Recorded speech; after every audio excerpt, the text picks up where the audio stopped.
Welcome to the Learning City. This is our YouTube channel link, and today we will use the automatic insertion of pass and fail status using if function. Here we have 6 columns: serial number, name of the students, the total marks, the obtained marks, percentage we have calculated in the last video. You can check it in the playlist of this YouTube channel, and status. Here we will insert status through if function. I will make it large a little bit, and we will start the function with the equal sign, equal to if, and we start the bracket. Here we will insert the logical statement that the percent, if we calculate that if the percent is less than or equal to 40,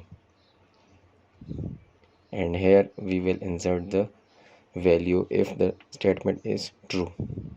I will insert fail, comma, and value if false. Here we will insert pass.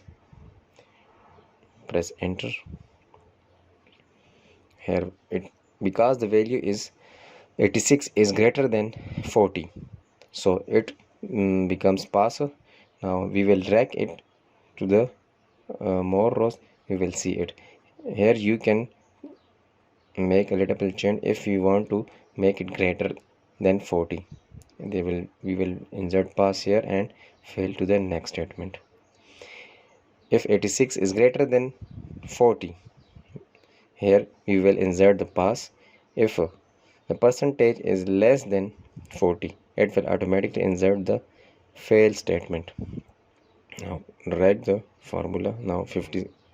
Now see at the 14 is less than 40, it will be fail. See, we will drag the formula to the complete rows here and insert it automatically. If you like the video, please subscribe the channel and like the video, share the video. Thank you very much for watching the video.